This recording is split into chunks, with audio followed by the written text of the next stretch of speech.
Evet, değerli kardeşlerim, Peygamber Efendimiz'in huzurunu ilerliyoruz. Kendimize beraberce sağlıkla seninle uğraşacağız.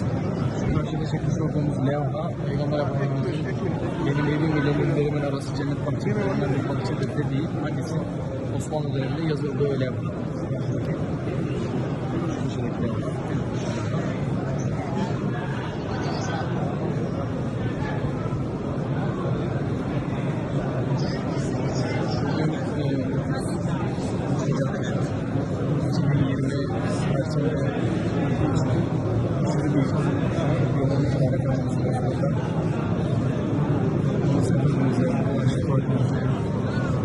Selamımızı, salat ve selamımızı kabul eylesin, o şefaatini nasip eylesin.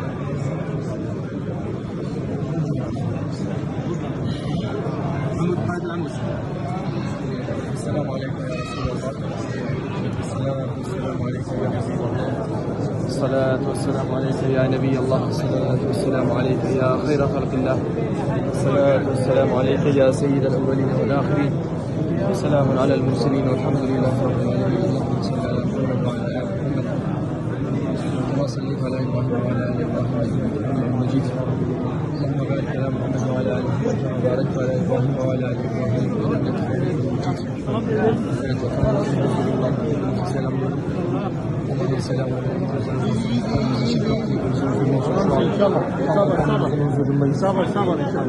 Sabır inşallah. Sabır. Selamun aleyküm ya halifete Resulillah.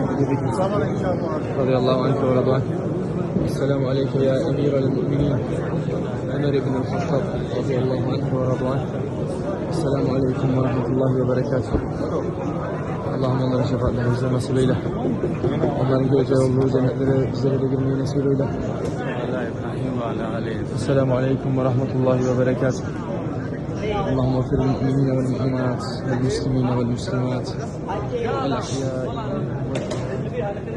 Allahümme Rabbena atina fid dunya haseneten ve fil ahireti haseneten ve qina azaben nar. Rabbena ighfir li ve li validayya ve lil mu'minina yevme yaqumul hisab.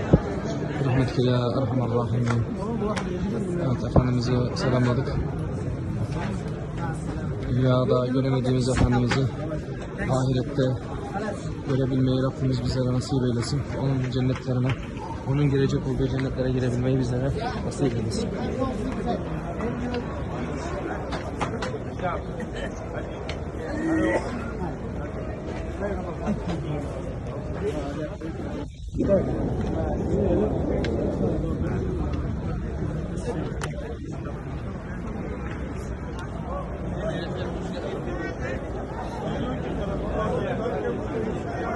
Đấy, đấy, trong cắn